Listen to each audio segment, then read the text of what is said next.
Dani e doutor João Renato, e conforme as hipóteses forem surgindo e os diagnósticos sendo feitos, a gente vai apresentá-los para o que eles vieram conversar com a gente hoje, tá bom?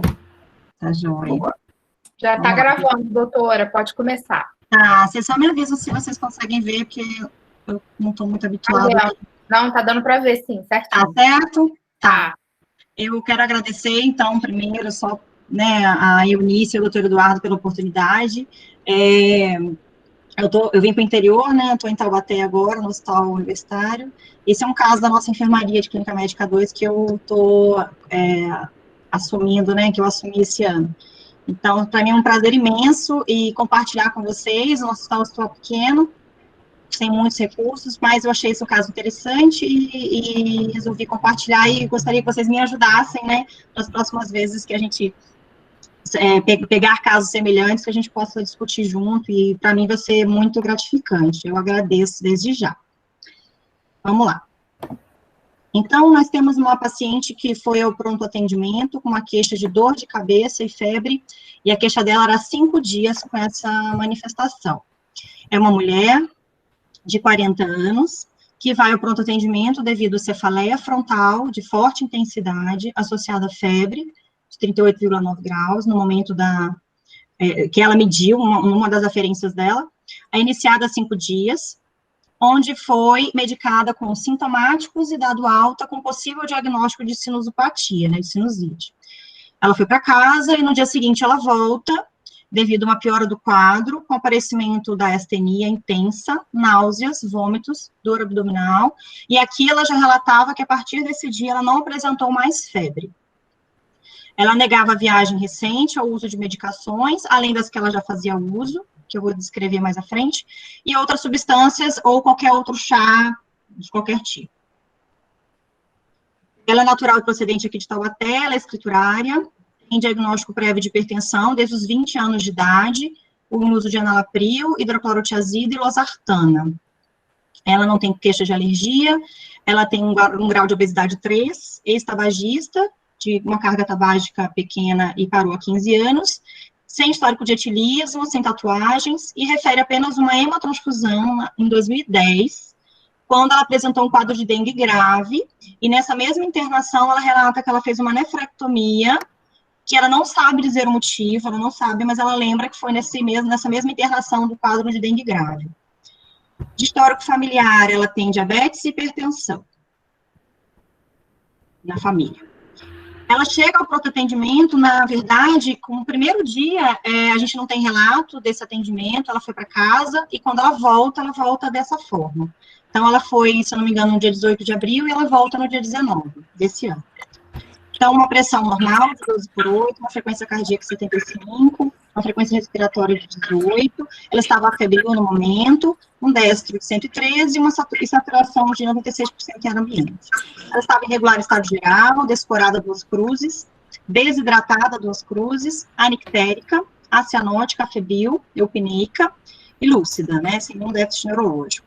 No exame respiratório não apresentava nenhuma alteração, no exame cardiovascular também nada de importante, e no abdômen era um abdômen globoso, doloroso difusamente, mas não tinha sinais de irritação peritoneal, o vidro aéreo era presente, existia uma dificuldade de palpação devido ao grande panículo adiposo, né, de palpação de massas ou órgãos intraabdominais. E ela apresentava nos membros inferiores petequias em ambos os membros e sem edemas. Esse era o exame físico dela de admissão. E ela tinha esse exame laboratorial da segunda ida, né, ao pronto atendimento, no dia 19 de abril. Uma hemoglobina de 13, uma hemotócrito de 37, um leuco de 2.400 e uma plaqueta de 14.000. Foi, na ocasião, feito o teste rápido para dengue, que veio negativo. Nessa ocasião, ela foi solicitado, né, transferência, porque na UPA, né, numa unidade de pronto atendimento aqui da cidade, e aí foi solicitada a transferência para o nosso hospital, que é um hospital de internação, no dia 20, né. No dia 20, ela apresentou esse laboratório, né, uma hemoglobina de 14, um leuco de 6.100 e uma plaqueta que cai ainda mais, que chega a 3.000. Um NR normal e uma ureia creatinina um pouco elevada. Nesse dia foi transfundido 7 unidades de plaqueta, lembrando que ela não teve nenhuma manifestação hemorrágica, ela só tinha as petecas nos membros inferiores, ela estava estável. Foi transfundido 7 unidades de plaqueta nesse dia 20, o exame do dia 21 não mostrou nenhuma alteração plaquetária, foi transfundido novamente, mas no exame do dia 21, foi quando ela chega no nosso hospital e a gente faz os exames mais completos, a gente identifica que, na verdade, ela tem, além da anemia e da plaquetopenia, a anemia se intensificou mais, né, um número de 10, uma TGO de 2.442, uma TGP 1.845, na verdade, ela ainda estava no pronto atendimento, a gente não tinha chegado ainda no nosso hospital. Uma bilirrubina total de 1,1, uma direta de 0,6, uma função renal normal, uma albumina de 3, e uma urina com uma leucocitúria, né, significativa, com nitrito positivo, uma bactéria presente. E quando ela chega no nosso hospital no dia 22, a gente repete esses exames e a gente avalia que a anemia se intensifica ainda mais, 7,9, sem nenhuma manifestação de sangramento externo, tá? 4.500 leucócitos, 25.000 plaquetas, após 7 unidades de transfusão de 7 unidades de plaqueta, e uma TGO de 1.331, TGP de 970, e aí a gente faz uma fosfatase alcalina de 176, normal de 126, e uma gama-GT de 615, normal de 43. Uma bilirrubina de 1. E aí, gente, é um caso rápido, é um caso que a gente não tem muitos dias, então eu acho que a gente vai poder discutir um pouquinho mais, mas ele é um caso curto. E aí? O que a gente faz aqui? Posso continuar? Não, vamos esperar um pouquinho. Os nossos residentes querem falar alguma coisa? Doutora, assim, um caso desse, o paciente com febre, cefaleia, a princípio, né, com essa transaminase aumentada desse jeito, a gente vê que ele tem ela tem um RNA alargado, apesar de não ter uma albumina tão baixa, uma albumina de 3. Por conta dessas transaminases, eu pensaria numa hepatite aguda por vírus hepatotrópico, assim, eu pediria sorologia para ver como que tá. Já teve até uma melhora de transaminase, mas continuou bastante alta, né, no dia 22. Chama atenção essa anemia também. E a plaquetopenia, né? A plaquetopenia, né, 3.000 plaquetas. 3.000 plaquetas, né? E o detalhe interessante é que ela chegou no nosso hospital com acesso venoso central, passado com uma plaqueta de 3.000. Eu achei corajoso, assim, achei bem corajoso. Demais. Alguém quer mais opinar? Uma hepatite aguda que evolui com anemia, a gente tem mais diagnósticos diferenciais, não infecciosos. Essa plaqueta baixa faz pensar em alguma outra etiologia?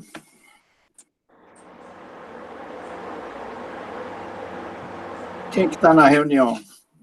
Vamos ver. Ops, peraí. O Henrique está na reunião? Não. Doutor, eu não sei. Não está. O Henrique não está. Quem mais? Não está, Henrique não está. Vai sobrar para a doutora Nayane? Doutora Nayane? Sempre, né? Opa, tô aqui.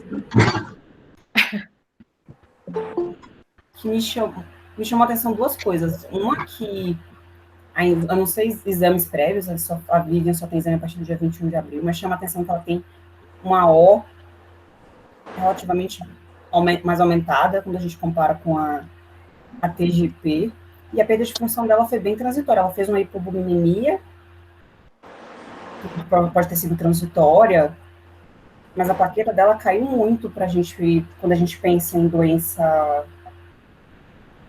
crônica, por exemplo. A gente não costuma ver paciente crônico com plaqueta de 3.000, parece um quadro bem agudo mesmo. E aí eu acho muito mais infeccioso outro do que um vírus hepatotrópico B ou C agudo, que a gente pelo menos não vejo tanta plaquetopenia. A gente vê alteração de enzima, mas isso costuma ficar preservado. Num quadro sistêmico, de uma infecção sistêmica com comprometimento do fígado ou não como o órgão mais importante, esse nível de transaminase incomoda, né? Para pensar nas não hepatotrópicos.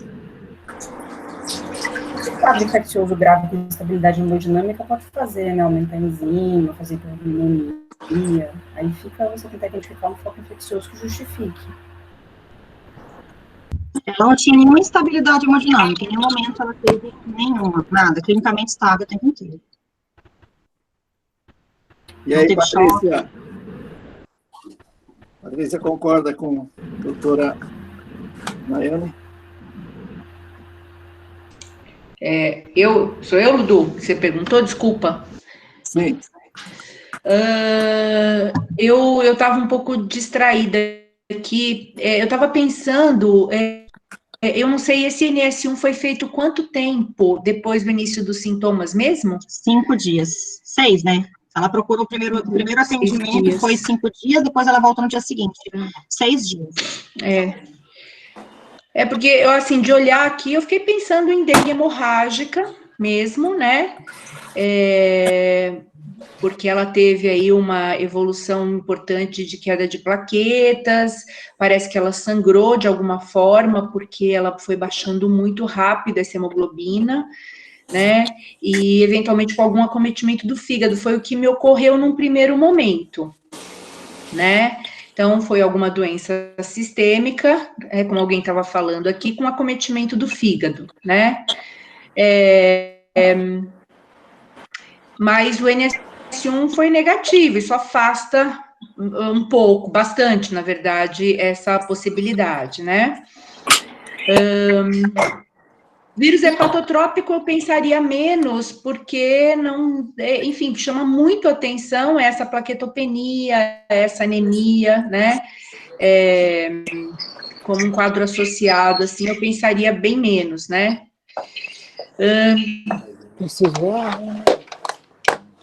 É o que me ocorre nesse momento. Nós tivemos, né, uma vez, um quadro de hepatite aguda, era B, né, acompanhada de anemia plástica, como um quadro associado. Então, vírus hepatotrópico daria para pensar se fosse assim, associado eventualmente a uma anemia plástica, né, que justificasse a plaquetopenia, anemia. A leucopenia até nem foi muito grande, né? Tem um 2.400 aqui, mas ao longo do tempo aumentou. Uhum. Mas acho que explicar esse hemograma em vírus hepatotrópico é só com essa associação. E até a gente já teve um caso assim, há um bom tempo. Mas sabe o que acontece, Lúcia? É porque desde o começo ela tem uma plaquetopenia que é completamente dissociada da série vermelha, por exemplo, né? Ali no começo, ela tem, dia 19, ela tem 13 de hemoglobina, tem uma leucopenia, 2.400, mas 14 mil plaquetas. Se fosse um quadro de aplasia medular, eu esperaria uma queda meio concomitante de todos esses parâmetros, né? No dia 20, por exemplo, ela tem 14 de hemoglobina, né? Com 6.100 leucócitos e 3.000 plaquetas, chama a atenção. E a outra coisa que me chama a atenção, falando um pouco contra aí uma hepatite aguda por vírus hepatotrópico, é que ela tem sempre O maior que P, né? E eu pensei em alguma coisa que estivesse lesando o músculo também, né, para justificar alguma coisa sistêmica, por exemplo, viral, que estivesse lesando não só fígado, como também músculo, para justificar esse predomínio de TGO sobre TGP, né? Sim. Mas vários vírus poderiam também causar um quadro sistêmico. Aqui a dengue é a primeira coisa que ocorre mesmo por causa da plaquetopenia, né? Oi, fala. Posso falar, Eduardo? Edmundo. Pode, boa noite, Edmundo. Tudo bom? Tudo bom, Ed? Tudo. Você tem CPK e DHL? Não. Não tem enzima muscular, não, né? Tem depois.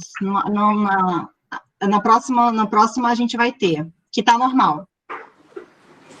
Eu pensaria no quadro sistêmico aí, como o pessoal falou. Eu acho que pode ser tanto hepatotrópico como não hepatotrópico. Que ela tem um quadro viral, eu não tenho muita dúvida, não. Eu acho que é viral mesmo. Ela tem uma plaquetopenia muito importante, ela tem uma atipia linfocitária de 6% ali no primeiro hemograma. Isso é um quadro viral, eu acho. E talvez uma púrpura trombocitopênica por vírus. Agora, pode ser qualquer vírus, pode ser dengue, Epstein-Barr, citomegalo, B, C, o que for.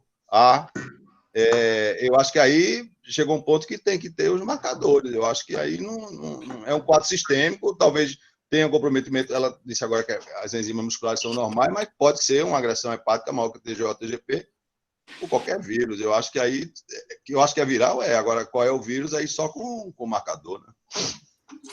Em relação à sensibilidade do teste rápido, doutora Nayane, doutor João Renato, especialista, a sensibilidade é boa no teste rápido de dengue?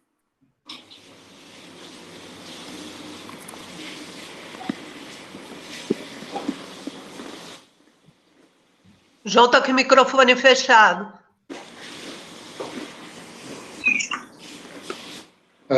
A sensibilidade do NS1 tira como boa.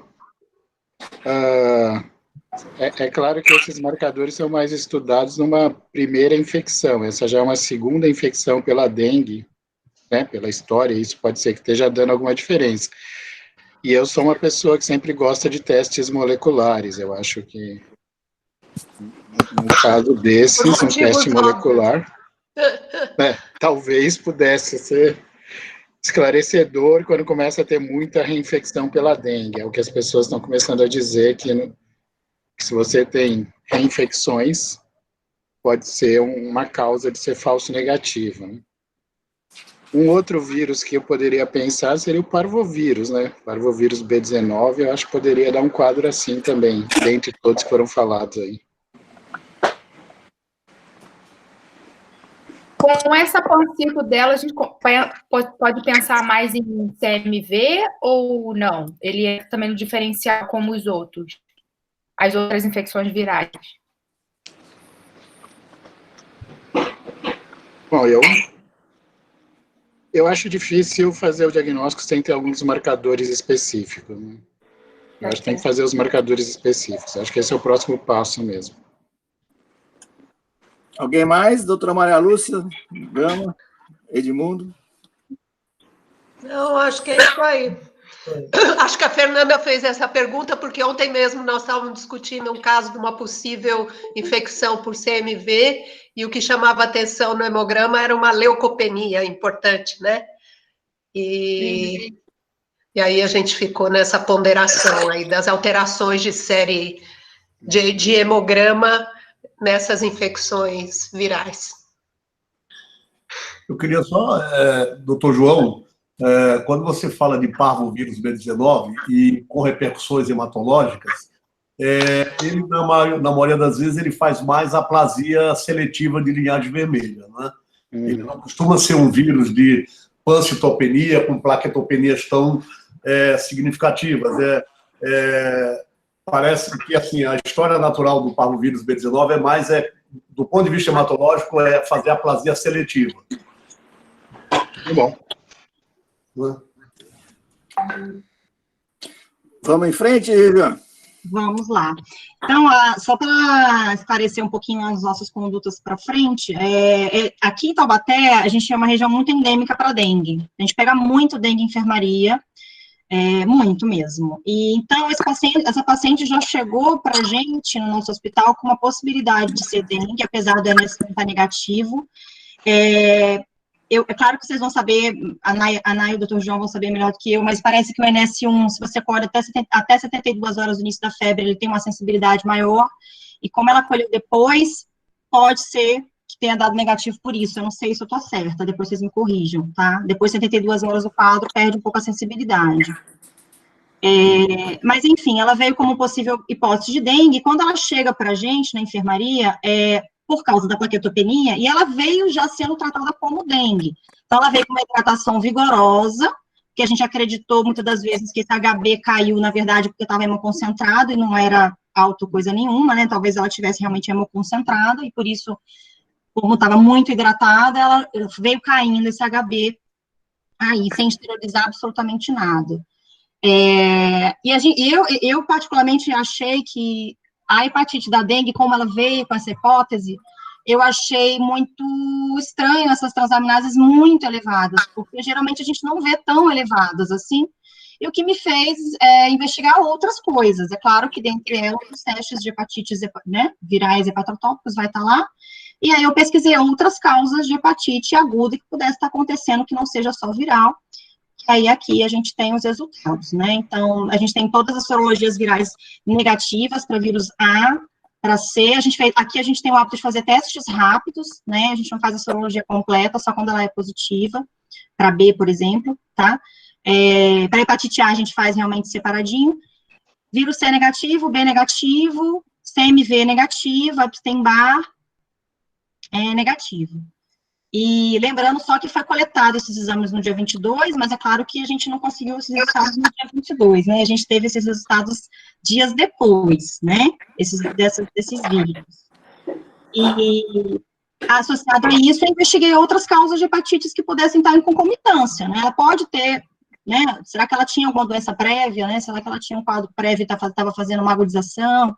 Enfim, eu acabei pesquisando outras coisas, como doenças autoimunes, né, pedir ceruloplasmina, pedir talvez um quadro agudo de Wilson, enfim, fiz outras investigações, e a gente apresentou, e apareceu isso aí no dia 22, então a proteína total de 7,1, uma albumina de 3,1, uma gama-globulina aumentada, de 2,08, né, o padrão nosso aqui é de até 1,27, reticulócitos normais, o LDH normal, uma IgM e uma IgA normal, mais uma elevação de IgG considerável, né, 2.210 para 1.440, ceruloplasmina dentro do normal, um FAN normal e um anticonjuntivo liso não reagente, né, FAN não reagente.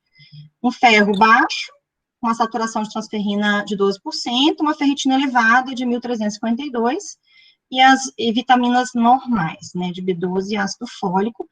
Fez um ultrassom também, nesse ultrassom a gente encontrou apenas uma esteatose leve, e a nefrectomia, né, sem outras alterações. E aí? Volto lá para vocês verem melhor. E aí? E aí? Cadê a doutora Fernanda?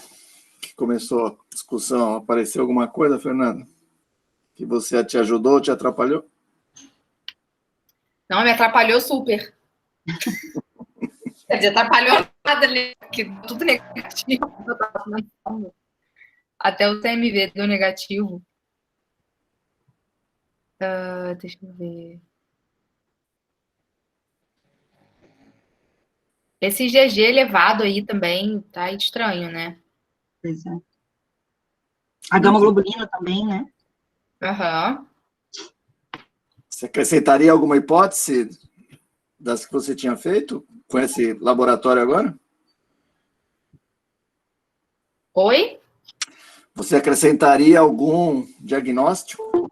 Ou excluiria algum diagnóstico? As virais você excluiu, né? O seu CMV parece que já teve contato e não é agudo. Aham. Com esse essa IgG alta te incomoda?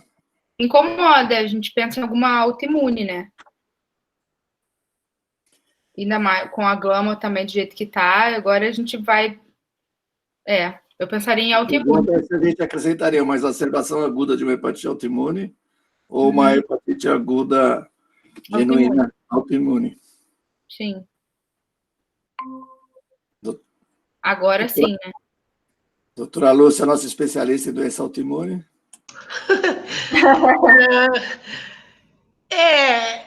Eu acho que tudo bem, a gente tem que olhar esse exame, mas eu acho que às vezes a gente dá um pouco de valor demais para esses aumentos de IgG, que qualquer quadro sistêmico infeccioso, muitas vezes você tem uma resposta de IgG policlonal em resposta a um quadro viral, né? No HIV a gente vê muito isso, em outras infecções virais também. Então, eu acho que por si só, uma IgG aumentada, tem que ficar no nosso radar, mas não é por isso que a gente vai passar como primeira hipótese um quadro de uma hepatite autoimune, né, de apresentação aguda. Eu acho que continua como um diagnóstico diferencial. Ela teve um quadro muito sugestivo, realmente um quadro infeccioso, né, a forma como ela se apresentou. Então, acho que fica aí como um diagnóstico diferencial, mas sempre lembrando que essa resposta de IgG policlonal pode acontecer em inúmeras situações. A gama-globulina também, doutora? Faz parte, né? Então, na verdade, quando a gente vê essa gama-globulina, o que a gente está dosando é justamente este fracionamento, né? Então, ela reflete a IgG aumentada, né? Você tem ali IgG, IgM e IgA, que se você somar tudo, vai dar 2,5, mais ou menos, né? Que corresponde ao que você tem ali de gama-globulina. Então, esses dois exames estão vendo a mesma coisa, né? É que um está fracionado e o outro você está vendo o conjunto das coisas. E a dosagem fracionada, ela é muito mais fidedigna, né? Porque ela é uma pesquisa imunológica de cada uma das frações. Quando você faz uma eletroforese, é uma semi-quantificação, né? Então, por isso que é um pouco mais baixo do que a somatória das frações das imunoglobulinas. E vocês, o que vocês pensaram nesse momento, doutora Vivian? Então, na verdade, a gente abraçou mesmo que fosse dengue pela evolução pela plaqueta, e a gente, nesse dia, do dia 22, a gente pediu a sorologia de dengue, porque já tinha pelo menos 6 dias, 7 dias, mais de 7 dias do início do quadro, e a gente já poderia coletar a sorologia para dengue nessa ocasião. Ela foi evoluindo muito, ela foi evoluindo bem clinicamente, com elevação progressiva da plaqueta. A gente só tratou ela realmente como a gente trata qualquer vírus, né, qualquer hepatite viral, sintomáticos, hidratação, só, né, a gente não fez absolutamente nada. E a gente, eu olhando esse quadro, eu também fiquei com a hipótese de hepatite autoimune na manga, para que eu pudesse avaliá-la ambulatorialmente depois de passar desse quadro agudo. Eu achei que ela deveria ter alguma coisa prévia, e aí vamos ver o que aparece depois desse quadro agudo todo. E ela foi evoluindo muito bem, com elevação das plaquetas, sem novas transfusões, e com queda das transaminases, sem nenhuma outra medida específica, né? Então, é claro que depois ela volta no ambulatório, eu vou passar para vocês, a gente tratou ela como dengue clássica, a febre hemorrágica da dengue, a gente tratou com hidratação vigorosa, sintomáticos e monitorização dos níveis de plaqueta e hemoglobina. Foi transfundido apenas antes de ter vindo para a nossa unidade, as plaquetas, depois ela evoluiu bem. E ela evoluiu sem qualquer fenômeno hemorrágico, apenas alguns hematomas e petecas dos membros inferiores. Ela recebe alta no dia 28, com melhora clínica laboratorial e plaquetas acima de 50 mil. A gente tem no dia 26 de abril o exame dela, e no dia 14 de maio foi quando ela volta no ambulatório, após 15 dias, mais ou menos, né, da alta, com novos exames. Saí no ambulatório, eu chequei a sorologia dela de dengue coletada naquele dia, e veio uma dengue IgM positiva, com um PCR positivo para dengue tipo 2. Então, a gente fechou essa paciente como dengue, né, uma hepatite aguda por dengue, com elevação significativa das transaminases, o que não é habitual, né, pelo menos nos trabalhos que eu vejo, são raros as vezes em que a gente tem uma elevação maior de 10 vezes o limite superior. Eu queria até que vocês colocassem a experiência de vocês. E eu coloquei esse mimetizando na hepatite aguda autoimune, devido à elevação da gama-globulina e IgG, mas aí a doutora Lúcia já explicou que, na verdade, não, né, então, eu vou acompanhar, eu pedi novamente, ela vai voltar ainda no ambulatório, eu pedi novamente tudo isso, a gama-globulina, a IgG, enfim, pedido de novo, e eu espero, então, provavelmente, que ela esteja normal, né, e é isso o caso. E aí, doutora Nayane, como infectologista, esse tipo 2, ele é... Como que funciona esse negócio de na reinfecção que faz o quadro hemorrágico? E o quadro hemorrágico tende a ser desse jeito, como foi apresentado pela Vivian? Eventualmente, quando você tem reinfecção, quando você tem quadros novos, você pode ter um quadro posterior mais grave, a teoria da patogênese da doença, que uma infecção prévia, ela não te gera anticorpo protetor, mas só gera uma resposta inflamatória importante e uma infecção subsequente. Então, eventualmente, você pode ter quadros mais graves numa reinfecção, mas isso não é regra. O Edmundo tá aí? O Edmundo viu bastante dengue. Eu tô, sim. A gente viu, eu não sei se por aí também, um diagnóstico diferencial aí, aqui entre a gente, é chikungunya e zika. A gente aqui não consegue fazer sorologia. Você não conseguiu sorologia, né? Não faz. A gente pensou também, porque pela manifestação diferente, e a gente não tinha como fazer, não faz sorologias aqui. Então, e aí chikungunya, por exemplo, num doente que já teve dengue, geralmente o quadro é muito mais grave. Então, poderia ser um quadro de chikungunya aí com a púrpura. Eu acho que ela teve um quadro viral, eu não tenho muita dúvida, ela teve uma atipia, uma linfopenia com atipia linfocitária violenta, esse é tipo de vírus. Fechou como dengue, aí tem um IgM positivo, um IgG positivo. Eu acho que essa IgG alta que ela teve, talvez tenha sido já por uma infecção prévia, ela já tinha alguma sensibilidade, ela já tinha algum anticorpo contra a dengue, já não parece que ela teve uma infecção prévia. Há 10 anos atrás ela teve um quadro grave. Prévia, e essa hipergama aí, como a Lúcia falou, é as custas de IgG aí, talvez agudizado, junto com talvez um que já tinha antigamente e fez uma gama globulina de 2 pontos alguma coisa. É um quadro de dengue hemorrágica. Vocês não fizeram prova do laço aí, não? Fizemos. Dela não fizemos. Dela não, ela tinha 3.000 plaquetas, ela já tinha petec em membros. Então, eu acho que, assim, agora vendo para trás com o IgM positivo, aí é fácil. Mas me parece um quadro viral. Aí, agora teria que abrir o diagnóstico para outras viroses, sobretudo chikungunya, zika menos, mas chikungunya também a gente vê por aqui tudo junto. Agora está terminando o período de chuva, aí vai diminuir um pouco, porque diminui os mosquitos. Mas a gente viu aqui, assim, quadro agudo, chegou a ver quadro assim, de 2.000 de transaminase, como isso aí. Não é comum, não, isso é bem mais raro. Mas aumento de transaminase, a primeira epidemia que teve aqui, 2000 e pouco, aqui em Recife, praticamente todos os doentes faziam aumento de transaminase, e uma característica era TGO contra TGP. Tem outros doentes que também fazem uma gama GT bem alta, um negócio característico também é a gama GT, de vez em quando tem uns que sobem gama GT bastante, um negócio bem ativo. E tem alguns estudos que foram publicados aí sobre isso aqui, com TGO contra TGP, e é uma elevação, um comprometimento frequente do fígado pela dengue, e mais recentemente agora por chikungunya. Mas o senhor vê nessa intensidade, porque foi muito, né, mais de 1.000, né, 60 vezes acima do limite. Geralmente, você vê nessa proporção, professor? Então, eu acho que teve, eu acho que eu cheguei a ver alguns casos, mas é bem raro isso. É raro, né? No máximo que chega a 500, 800, no máximo coisa. Agora, um outro faz um quadro agudo mesmo, com essa característica interessante de TGO contra TGP. É um quadro assim que chama atenção. Não sei explicar, não sei se pelo comprometimento sistêmico, muscular, com essa TGO de outras origens que não o fígado. Mas você falou que CPK e DHL eram normais, quer dizer, parece que não houve muito comprometimento muscular.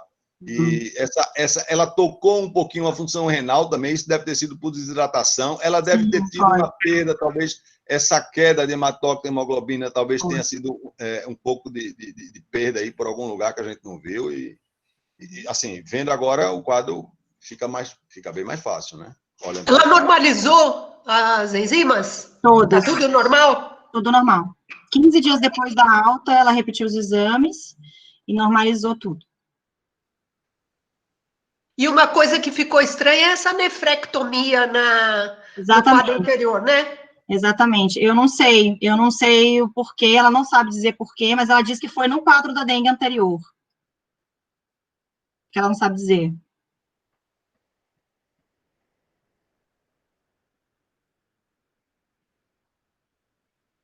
Alguém mais quer complementar alguma coisa, João?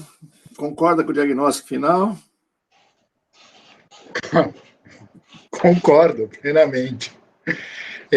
Talvez o que eu pudesse comentar em relação ao que o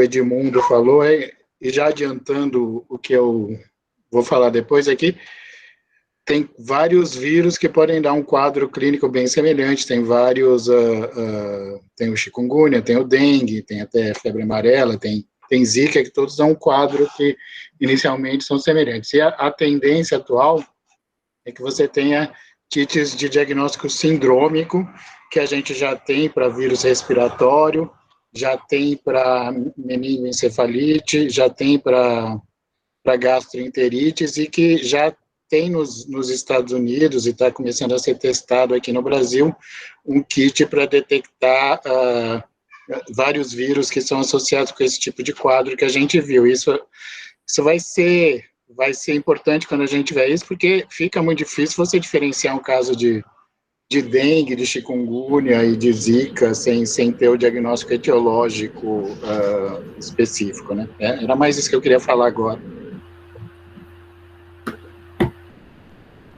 Então, nós convidamos a doutora Nayane, nossa infectologista querida, para contar o que a gente deve pensar quando é uma hepatite não A, não B, não C, não D, não E, que eu e a doutora Maria Lúcia já estudamos muito, caídos também atrás, e a gente agora quer saber o que, nos tempos recentes, quais são os nossos agentes mais prevalentes. Bem-vinda, doutora Nayane, que sempre chega atrasada na nossa reunião, ou só assiste o repeteco, né? A gente sente muito a sua falta na reunião. Gente, eu já pedi desculpa. Vamos parar. Olha o rancor que é desnecessário. Bom, gente, meu objetivo nessa aula, falar de lesão hepática por vírus não hepatotrópico, não foi esgotar o tema. Tem muita coisa. Então, meu objetivo foi lembrar alguns que nós temos, ou por aumento da prevalência, ou porque teve surto no nosso país, ou porque teve alguma similaridade com o caso. Lembrando uma coisa interessante, que por definição, o vírus não hepatotrópico é um vírus que não tem como órgão primário o interior do hepatócito, não é ali onde ele normalmente se multiplica, muitas vezes é um endotélio ou algum tecido, mas que durante a disseminação hematogênica ele acaba fazendo lesão hepática. Como eu falei, tem muito, a lista aqui é enorme. Eu lembrei desses alguns, aí já me lembrei de mais dois que eu fiquei arrependida de não ter colocado.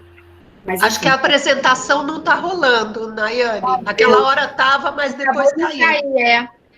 Juliana, eu acho que você vai ter que Põe de novo. parar. Eu acho que... Não, a Juliana e a Nayane, coloca de novo. Para e coloca de novo.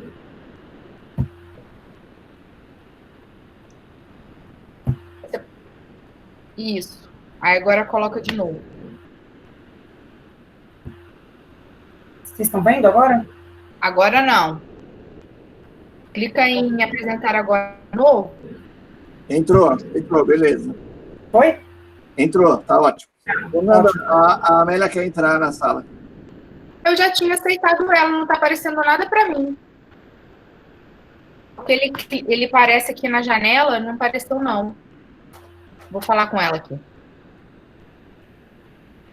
Bom, então, só para falar, eu escolhi alguns vírus para falar, ou porque tem alguma particularidade no nosso país, ou porque são muito prevalentes. O objetivo aqui nessa aula foi tentar fazer um apanhado geral, um resumo, não é esgotar o tema, por favor, e eu nem vou me deter muito nos que têm tratamento específico, a maioria não tem, então o objetivo aqui foi só lembrar um pouco de alguns que não são tão comuns, epidemiologia, e como que a gente pode investigá-los.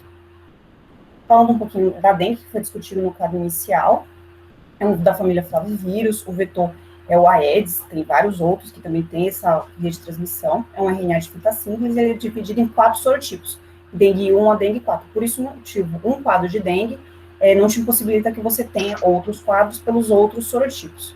O período de incubação é de 3 a 4 dias, e os métodos diagnósticos são NS1, inicialmente nos primeiros dias de sintomas, que é quando a gente tem um antígeno numa quantidade maior, e a partir do 5º dia, a gente tenta fazer o diagnóstico com anticorpo, IgM e IgG. A distribuição da dengue, ela é bem ampla, tem países da América do Sul, Central, África Central, e um pouquinho da Ásia. No nosso país, no ano de 2020, o principal sorotipo notificado foi o dengue grupo 2, seguido do dengue 1, que foi o mais prevalente no nosso país. O quadro clínico, a Vivian já comentou, ele é dividido em 4 fases. A dengue clássica, que tem febre, mialgia, seguido dos pacientes com sintomas hemorrágicos espontâneos ou provocados, e o grupo D, que é a síndrome de choque do dengue, que está acompanhado principalmente de aumento de permeabilidade vascular, hipovolemia. Falando um pouco da patogenia da doença, a gente entende que no quadro febril inicial é o nosso período de maior viremia, e que passado esse período, principalmente por uma resposta imune, que a gente tem o maior comprometimento e risco de deterioração clínica, com choque, hemoconcentração, plaquetopenia. Dos achados laboratoriais, muitos foram identificados no quadro apresentado, que foi plaquetopenia. Quando biópsia hepática é realizada nesses casos, que não é tão comum, a gente pode identificar antígeno da dengue nas células de Kupfer, tanto nas células sinusoidais quanto nos hepatócitos. Biópsia hepática, ela é bem ampla, ela pode ter necrose centrolobular, hiperplasia, esteatose, e o motivo da lesão hepática não é muito claro, se é por um distúrbio perfusional ou se é lesão direta em decorrente do vírus. Alterações hepáticas, como o Vivian comentou, são super frequentes, a ST geralmente maior que a LT, justamente porque tem comprometimento muscular associado, e geralmente de 2 a 3 vezes o limite superior da normalidade. E pode estar relacionado a um pior prognóstico, quando essas transaminases aumentam mais que 10 vezes. INR pode estar largado em 1%, em 11% dos casos. E colestase, ela pode acontecer, mas ela é bem infrequente. O único relato de caso que eu encontrei foi de dengue na Ásia e em mulheres que fizeram a síndrome colestática, e o diagnóstico final foi dengue. Esse gráfico embaixo é sobre os sinais de gravidade nos casos de óbito de dengue no Brasil, até a semana epidemiológica 22, e ali a ST maior que a LT, encontrada em quase 4,5% dos pacientes com um marcador de mau prognóstico. Trabalho ali de Campos de Goytacazes, com quase 1.500 pacientes positivos para dengue, também identificaram alterações de transaminases em quase 34% dos pacientes com dengue grupo A, ou seja, só dengue clássica, sem repercussão hemodinâmica. O sorotipo, nesse caso, identificado foi o sorogrupo 3, mas ele só foi feito ali em 12 casos, lembrando que esse trabalho é um trabalho antigo, é um trabalho de 2004, em que o sorogrupo 3 era mais prevalente, com o passar, migrou para o sorogrupo 2. Nesse trabalho não teve nenhum óbito, e quando a gente fala de gravidade, que a gente com frequência associa a uma segunda infecção, nesse trabalho aqui a febre hemorrágica foi identificada em 142 casos, mas 63% tinham infecção primária, mostrando então que isso não é exatamente uma regra.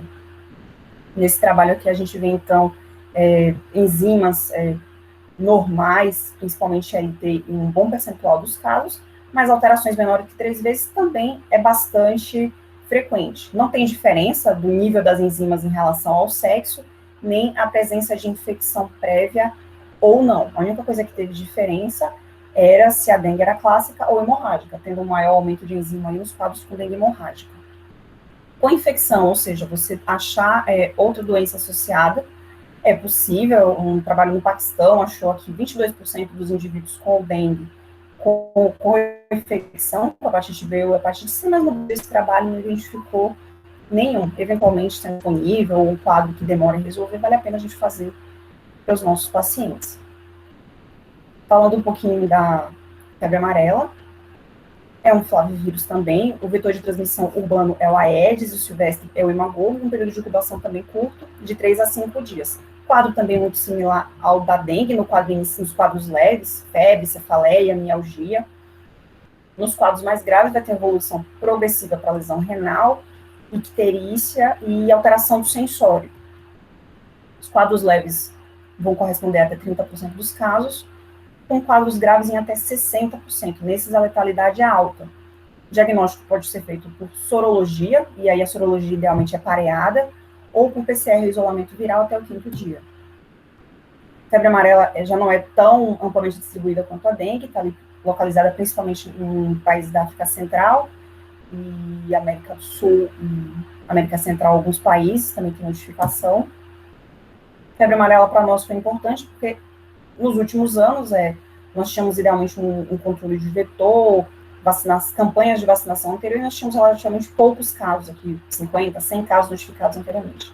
Em 2017 e 2018, nós tivemos o surto de dengue, principalmente nos estados da região sudeste e sul, com o aumento do número de casos. Aqui em 2017, quase 900 casos, e em 2018, quase 1.400, com uma letalidade que chegou até 40%.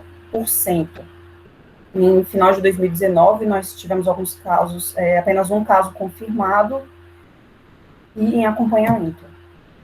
Falando um pouquinho sobre o surto de dengue que nós tivemos no estado de São Paulo, a UTI da MI, do Hospital das Clínicas daqui de São Paulo, de janeiro a março, recebeu pacientes com quadro suspeito de febre amarela, que foram admitidos por apresentar qualquer um desses critérios na UTI.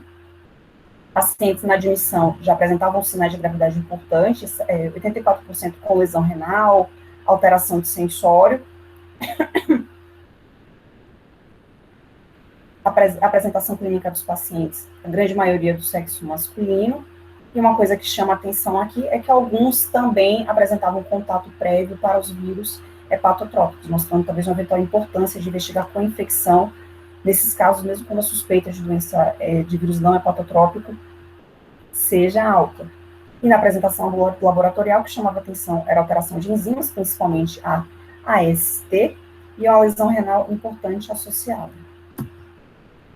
Um outro levantamento dos pacientes, tanto do Emílio Ribas quanto do HC, tentaram levantar algum fator para avaliação de prognóstico. Também muito similar, a maioria dos pacientes eram homem, e o que chamava atenção sempre, plaquetopenia, lesão renal e perda de função.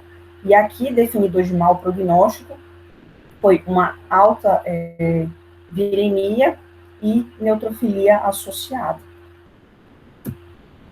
Também em São Sebastião, que é um hospital de referência de doenças infecciosas no Rio de Janeiro, também teve alguns achados similares nos pacientes com febre amarela daquela época, trombocitopenia, leucopenia, pacientes jovens com uma alta também mortalidade, de 40% dos casos.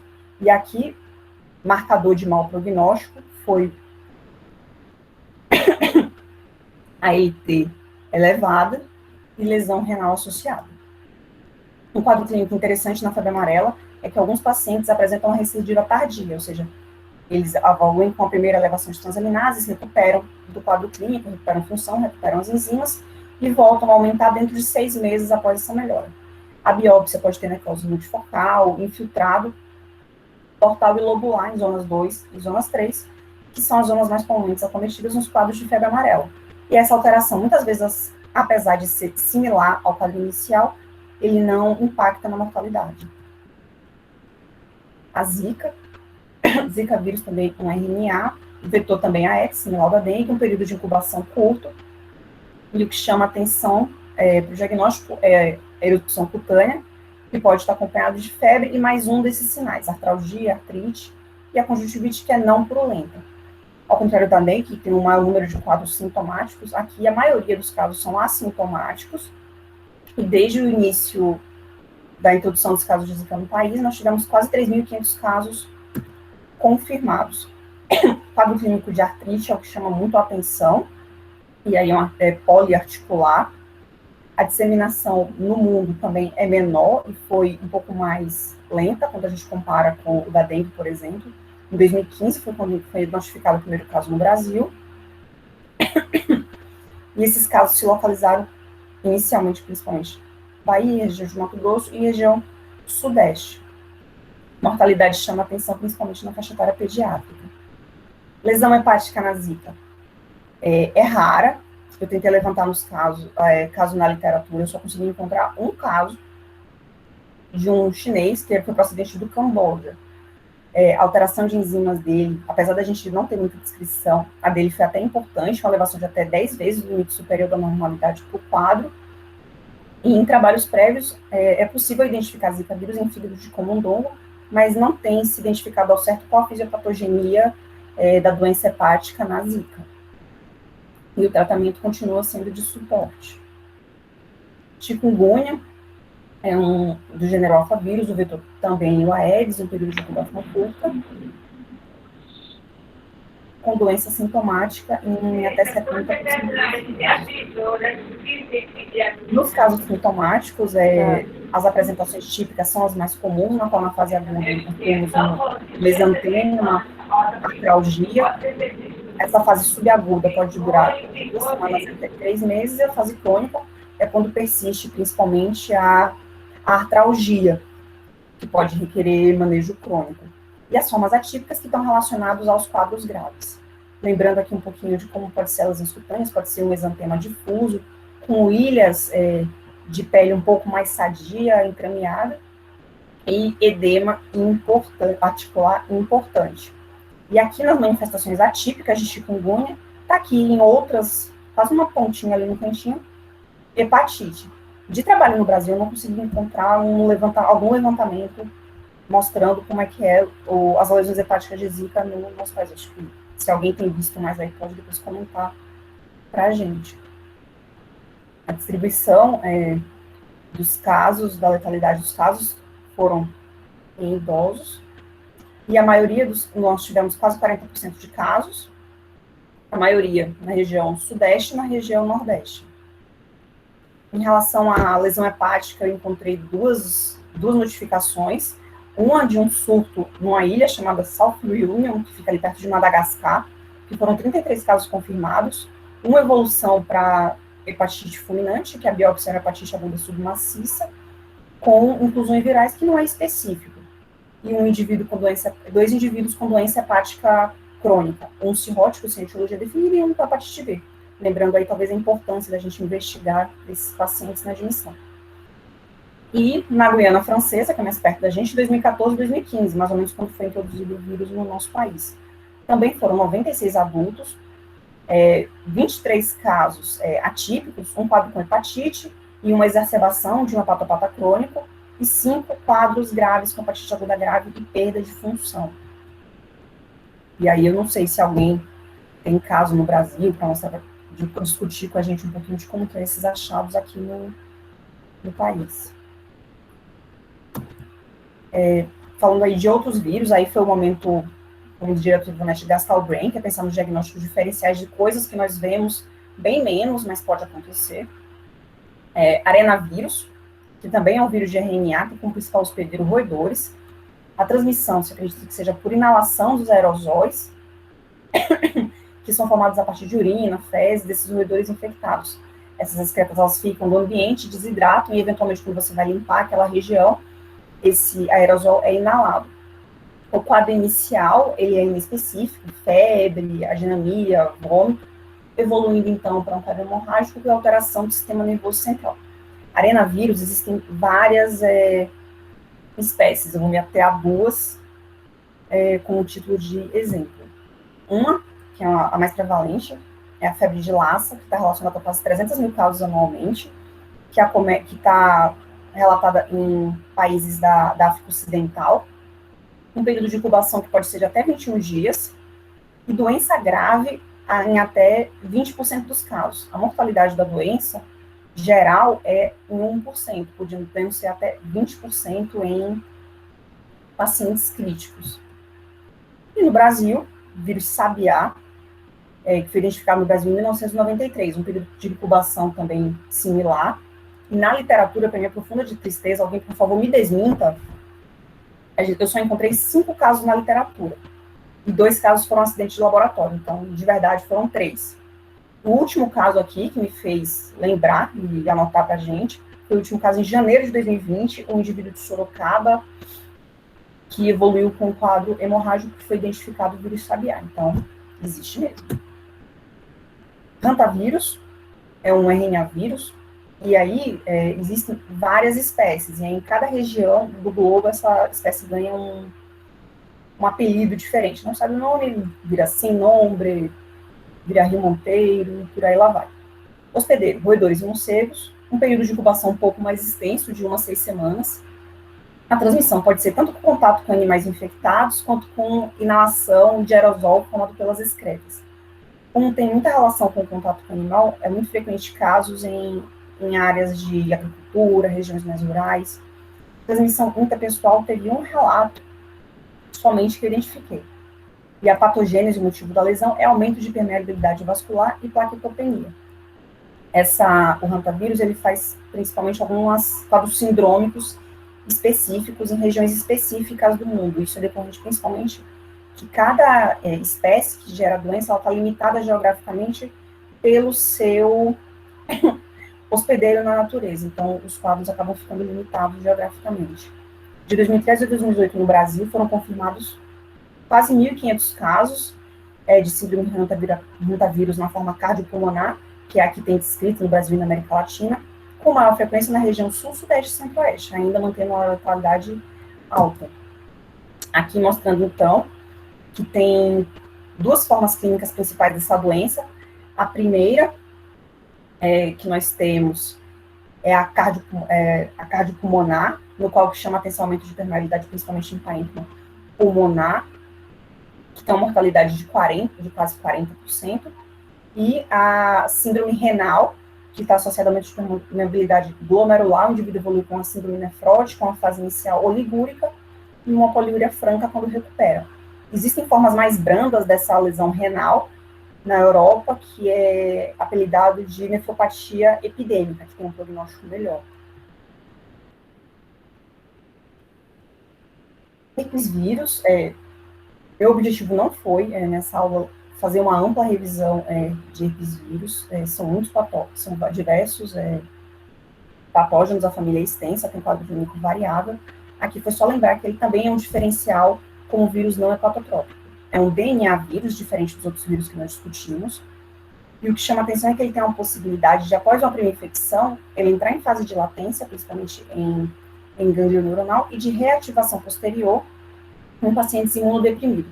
A transmissão entre eles é principalmente por contato próximo, e aí nós vamos ter quadros tanto da prima infecção, que pode vir com um quadro clínico um pouco mais chamativo, como adenopatia, lesões cutâneas, e o quadro de reativação, que geralmente está associado a alguma doença de base. A lesão hepática, nesses casos, é por efeito citopático direto, e a gravidade da doença está relacionado tanto ao vírus, o que é responsável pelo quadro, quanto ao status imunológico do paciente. Lembrando aqui que todos os herpesvírus descritos eles podem estar relacionados à lesão hepática, tanto no paciente imunodeprimido, quanto no quadro clínico inicial, sendo o quadro clínico inicial frequentemente descrito, tanto principalmente com herpes simples, quanto no varicela zoster e no citomégalo. E aí a lesão hepática é variável, pode ser operações discretas a quadros de hepatite mais grave. E principalmente, para mim, a parte mais importante dessa reunião é como diferenciar, enfim, os antecedentes, paciente oncológico de imunossupressor, a idade, podendo, então, por exemplo, Epstein-Barr em pacientes mais jovens, e o quadro clínico associado, pneumopatia, faringite, lesão do sistema nervoso central. E aí, como já foi comentado, sorologias são importantes para o diagnóstico definitivo. Resumo da aula, sempre que a gente encontra um quadro de hepatite que a gente suspeita de um quadro infeccioso por vírus não levar em consideração o vínculo epidemiológico desse indivíduo, então se é uma zona endêmica para dengue, para zika, considerar a sorologia inicial para tentar definir um diagnóstico. Eventualmente, os quadros são similares, e aí vale a pena uma pesquisa mais ampla de sorologias. Ou, se não possível, guardar a amostra, congelar, para tentar fazer exames posteriormente, à medida que sua avaliação inicial não é diagnóstica. A gente viu que alguns trabalhos com infecção com vírus hepatotrópicos ela é possível, e lembrando que existem outras causas para o aumento de transaminases que não a lesão viral, como, por exemplo, também para dor abdominal, enfim, quadros agudos. Colecistite litiásica, que o paciente já podia apresentar anteriormente, então, fazer uma investigação um pouco mais ampla inicialmente pode trazer benefício. E lembrando que, independente da etiologia, o paciente pode evoluir para insuficiência hepática aguda. Lembrando aqui os critérios e a importância de você sempre discutir com alguém da equipe de transplante, caso o paciente evolua com alguns critérios para a gravidade. E era isso, gente. Obrigada. Parabéns, muito legal. Enfim, não era falar de um por um, porque era muito. Aí, antes de eu terminar, eu já me arrependi, que eu não lembrei de colocar sarampo, e a gente teve surto aqui em 2018. Mas, enfim, Eu acho que o objetivo era lembrar que esses patógenos existiam e que, eventualmente, a gente vai precisar ampliar a nossa investigação, principalmente no momento de tantos surtos, de tanta coisa, que o diagnóstico não vai sair só pela clínica. Então, aí o laboratório vai ser importante. Ficou muito legal. Alguém quer perguntar alguma coisa para a Nayane das coisas que ela falou? Ficou na dúvida?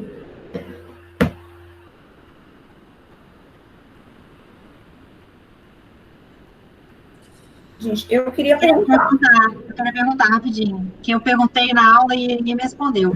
O NS1, a gente usa muito aqui, tá? Esse teste rápido. E aí eu falei para vocês, se acima de 72 horas de febre, do quadro inicial, ela não é sensível, a gente não pede, geralmente, né? É isso mesmo? O que vocês falam em relação ao NS1? Ou você vai ser falado na aula do professor?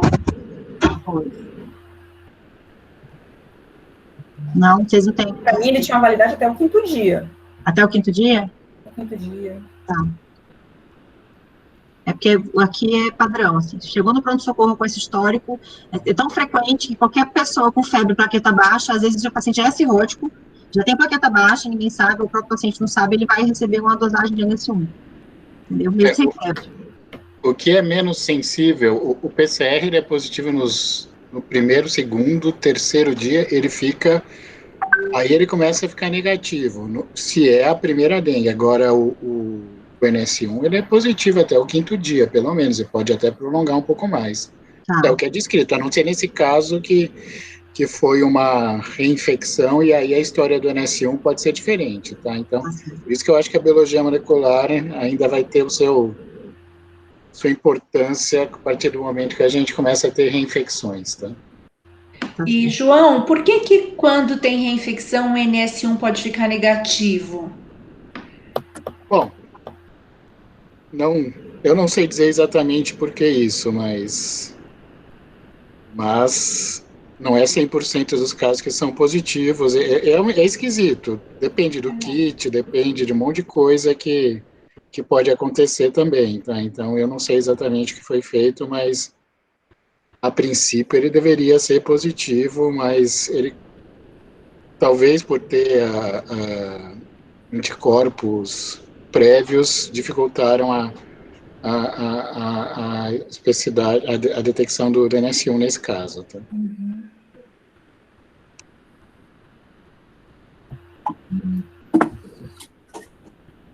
Alguma outra pergunta para Nayane?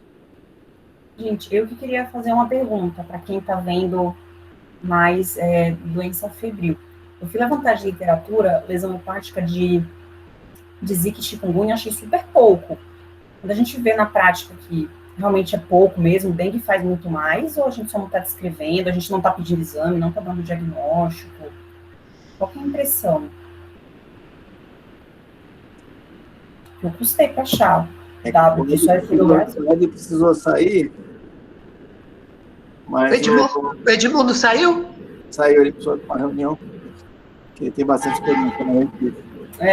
Isso aí realmente eu tentei levantar, achei bem pouco. Não sei se é porque a gente não tem, talvez, sorologia tão ampla para dar diagnóstico, não sei.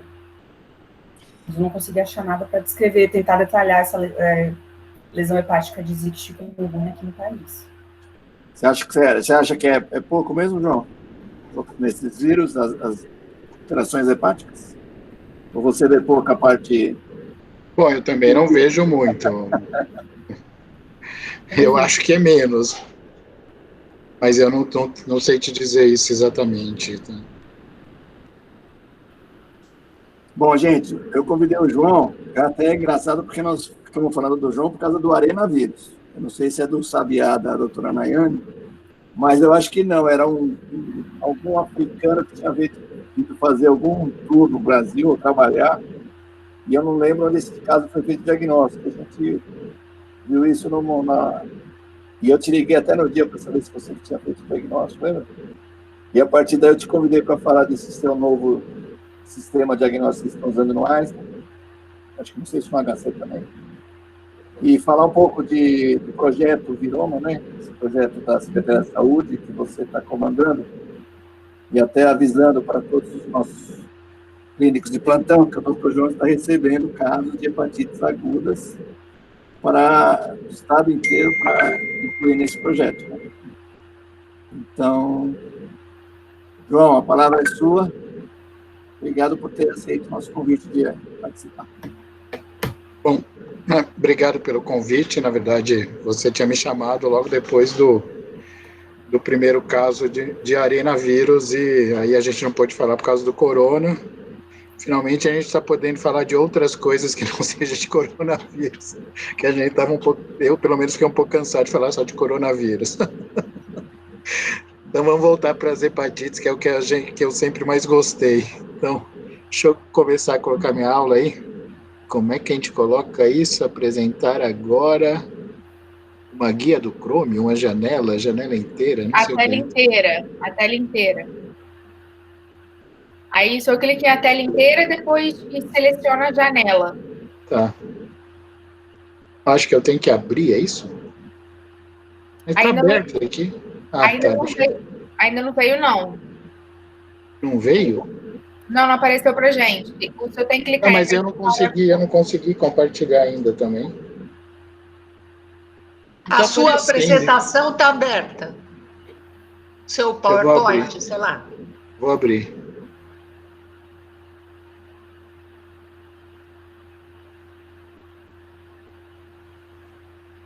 Espera aí.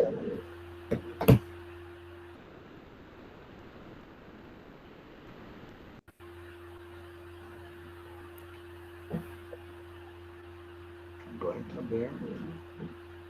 Aí você põe apresentar agora, tela inteira. Aí lá no meio da tela vai aparecer a sua apresentaçãozinha lá, você clica nela. Nossa, não estou conseguindo, não sei porquê. Uma janela. Não. Ah, é isso aqui. Tá. A tela inteira.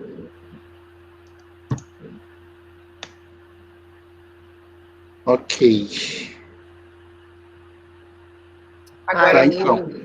Agora vocês estão vendo? Sim. Então tá bom. Então a minha apresentação vai começar de uma apresentação da técnica de viroma RNA, mas que depois a gente descobriu que a gente não detecta só vírus, a gente está mudando o nome para metagenômica, porque a gente consegue detectar RNA mensageiros de fungos e bactérias. Essa, na verdade, é uma técnica que a gente desenvolveu lá no Hospital Albert Einstein. Eu também trabalho na Faculdade de Medicina da USP. Essa técnica se propõe, assim como os kits que eu falei durante a aula, que são aqueles kits que detectam múltiplos patógenos ao mesmo tempo, com essas novas técnicas, que são chamadas de multiômica, você pode detectar, então, vários patógenos ao mesmo tempo. Isso não é só patógeno, serve para câncer, serve para doença genética, você fazer um estudo de todos os ácidos nucleicos presentes na sua amostra. Dessa forma, você consegue um diagnóstico bem amplo, tá? Então, você tem a opção de fazer a detecção só de DNA, fazer a opção de DNA ou de RNA, e no caso de vírus, né, que os vírus são RNAs, isso aqui, na verdade, é uma genômica, na verdade, é uma metagenômica, e, na verdade, você testa qualquer ácido nucleico que esteja presente na sua amostra, tá? Então, nós temos desenvolvido já a técnica de metagenômica para detectar vírus RNA e que tem detectado outros RNAs mensageiros de fungos e bactérias, pelo menos até agora, foi o que a gente já detectou, e é sobre isso que eu vou falar para vocês agora. Então, primeiro a gente sabe... Até a técnica de microbioma, em geral, quando a gente fala de microbioma, é para detectar bactérias, né? Em geral, a gente faz a detecção do gene do 16S e a gente consegue tipar diferentes bactérias presentes na sua amostra. Essa é uma técnica que é voltada para o DNA e não para o RNA. A gente, então, está falando de uma técnica que é feita para detectar vírus RNAs. A gente tem um sistema de amplificação bem genérico, utilizando primers que são inespecíficos, que são capazes de amplificar qualquer ácido nucleico, são umas sequências bem curtinhas que se ligam ao acaso no genoma, se ligam, aliás, em qualquer RNA que está presente nas suas amostras, e dessa forma, então, depois que você pega a sua amostra, faz a extração dos ácidos nucleicos e coloca nesses aparelhos, que são sequenciadores de nova geração, que os mais frequentes atualmente são os da marca Illumina, o HiSeq, MiSeq, NextSeq e NovaSeq. Temos também de outros fornecedores, tem um outro sistema novo que chama Minion, que tem um potencial muito grande, mas que ainda não dá uma sequência com a mesma qualidade. Enfim, é uma área que a gente vai ter vários desenvolvimentos e cada vez a gente vai poder mais trabalhar com diagnósticos mais amplos, ou seja, esse é o objetivo dessas técnicas, é ter diagnósticos amplos, de forma que você não precise ter uma técnica específica para detectar, por exemplo, febre amarela, outra para detectar dengue, outra para detectar zika, que você tem uma técnica que detecte todos esses vírus e muito mais. Vocês veem aqui, tem alguns exemplos de vírus, tem até vírus DNA, vírus de hepatite B, que a gente sabe que consegue detectar. Enfim, tem um potencial muito grande que eu vou mostrar para vocês. E foi o que a gente viu depois, que além de detectar os vírus, a gente consegue também detectar alguns fungos e algumas bactérias, desde que, utilizando a técnica de RNA, a gente está para montar uma outra técnica que vai detectar os vírus DNAs, vai detectar DNAs de fungos e bactérias, mas essa tem ela é mais ampla, mas ela tem uma desvantagem que você, por exemplo, se for trabalhar em tecido, é mais difícil de você se livrar de todos os DNAs presentes, e vocês vão ver que a gente tem que utilizar na nossa técnica uma metodologia para, primeiro, quimicamente, se livrar de tudo que é RNA ou DNA derivado do hospedeiro, e depois fazer isso por bioinformática. Então, isso é mais fácil quando você faz com RNA, mais fácil quando você trabalha com amostras tipo soro ou tipo líquor, que tem menos material genético circulante, apesar de que ainda tem um pouco, né? Então, a gente começou mexendo com essa técnica de metagenômica de RNA, que é mais fácil de você trabalhar. A gente está desenvolvendo a de DNA, mas a gente percebeu que a gente, além de detectar os vírus, conseguia detectar alguns patógenos, bactérias e fungos, cujo material genético é DNA, e que a gente está detectando a expressão dos RNAs. Peraí. Então, basicamente, bem sumariamente, a técnica é essa: a gente faz a extração do RNA, faz um tratamento com DNase para degradar tudo que for DNA e ficar só com RNA presente na sua amostra. Depois faz um outro tratamento com algumas enzimas para tirar os que sejam os RNAs ribossômicos e outros RNAs das células eucariotas do hospedeiro, do ser humano, que estejam circulando, que vão dificultar um pouco a nossa análise. A gente, então, tenta ficar só com o RNA exógeno, e depois, então, a gente concentra, depois que a gente tem um material só contido dentro das partículas virais e dentro de alguma outra célula que tenha sobrevivido, a gente consegue fazer uma amplificação específica. Depois a gente extrai esse material, faz uma amplificação específica, submete a uma amplificação por PCR, com aqueles primers genéricos que eu disse para vocês, para amplificar qualquer RNA que esteja presente na amostra. Depois passa para o primeiro passo, que é a preparação da biblioteca, a biblioteca que a gente vai colocar nos sequenciadores de nova geração, e aí vai ficar correndo, pelo menos por algumas horas, em geral é pelo menos um dia. Depois de um dia, a gente vai ter as sequências prontas, e com as sequências prontas, nós vamos submeter a a vários procedimentos de bioinformática, ou seja, é uma técnica muito importante, você precisa ter uma boa equipe laboratorial. A equipe laboratorial do Einstein que está fazendo isso é a Fernanda, que está comandando, que está nos assistindo, e a equipe de bioinformática foi montada pelo David, tem a Raquel, que também está nos assistindo aqui, são duas etapas muito importantes aqui. Então, primeiro você vê se as sequências geradas estão de boa qualidade, isso é muito importante, porque nem todo sequenciamento gera sequências de qualidade, então você tem um passo inicial para fazer o controle de qualidade das sequências que você obteve.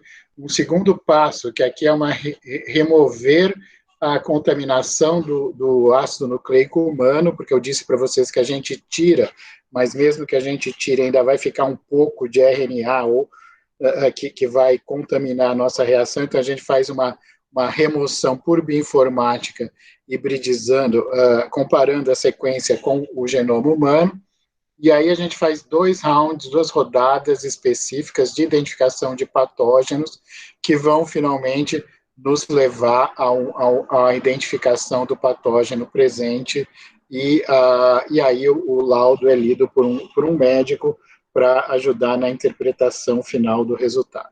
É muito importante também saber que a gente tem um questionário que nos guia na interpretação para a gente saber qual o organismo que a gente está procurando, e eu vou mostrar casos para vocês de que eram no líquor e que detectar a bactéria se tornou uma coisa importante, foi nos ajudada por saber que havia uma suspeita de uma infecção bacteriana nesses líquores.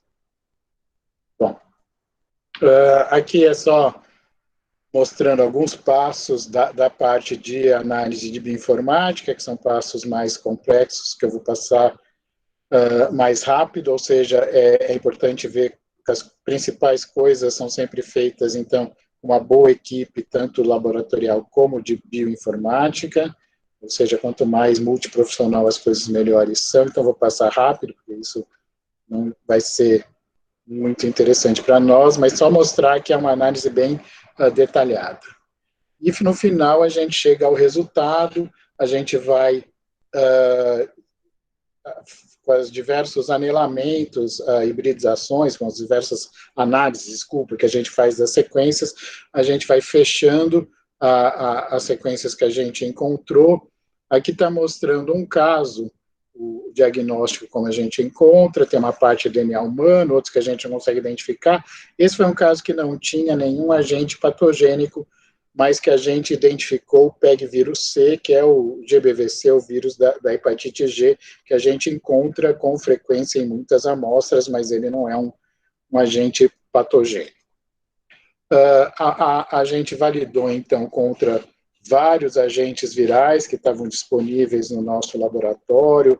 Hepatite B, que apesar de ser um vírus DNA, ele muitas vezes circula na forma de um híbrido DNA-RNA, então muitas vezes é positivo. Hepatite C, HIV, febre amarela, hepatite A, chikungunya, dengue, sarampo e enterovírus.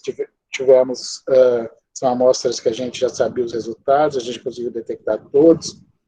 A gente viu que a nossa sensibilidade fica em torno de 1.000 a 10.000 genomas para os diferentes patógenos que a gente estuda.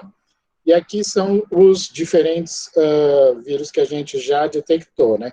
Então, no sangue, os vírus de hepatite A, B, C e E, dengue, chikungunya, HIV, febre amarela, o hepatite G, o PEG vírus C, o arenavírus.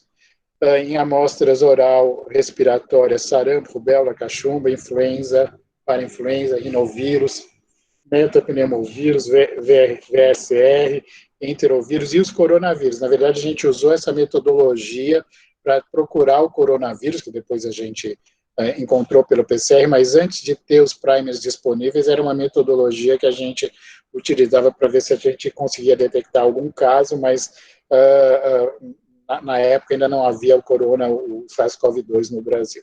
Depois a gente começou a trabalhar em líquor, detectamos enterovírus, Coxsackie, tem até alguns vírus animais que a gente faz também, mas nós vimos que além dos vírus, a gente detectava, como eu disse para vocês, RNAs mensageiros de bactérias, fungos e outros patógenos, tanto no sangue, secreção oral, nasal, e principalmente em líquor, leptospira, cryptosporidium, brucella. Então, os neurologistas ficaram muito interessados nesse exame, e recentemente a gente detectou esse fungo aqui, Cladophiloflora bantiana, em uma biópsia cerebral. Foi uma descoberta bem que permitiu que a gente tipasse a bactéria mais o fungo, desculpa, mais rapidamente do que precisaria se fosse fazer a cultura. Foi feita depois, é claro. Desculpa. Aqui a nossa descoberta do caso de sabiá, do arenavírus, que foi descoberto, então, no começo desse ano. Na verdade, foi na primeira semana que a gente botou essa técnica na rotina, que a gente utilizou essa técnica no projeto de hepatites virais, que eu vou mostrar para vocês no final. Então, primeira semana que a gente colocou na rotina, a gente tinha um caso do HC, que era suspeito de febre amarela, mas tinha um quadro clínico um pouco diferente, com predomínio de quadro hemorrágico, sem outras alterações relevantes, e no final, felizmente, ele veio a falecer, ficou sem diagnóstico, e depois que a gente conseguiu descobrir que era um arenavírus, e depois a gente descobriu o segundo caso de arenavírus. Então, a gente consegue a sequência completa em muitos casos, e a gente, aqui o arenavírus, ele tem é um vírus com 2 segmentos, um longo e um curto. A gente conseguiu uma cobertura boa dos 2 segmentos, conseguimos uma cobertura quase completa do genoma viral, e com essa técnica a gente pode, inclusive, traçar as origens epidemiológicas do vírus. Aqui está mostrando a relação desse vírus que foi encontrado em Eldorado com o último caso de sabiá, que tinha sido descrito 20 anos antes aqui no estado de São Paulo, que são outros arenavírus.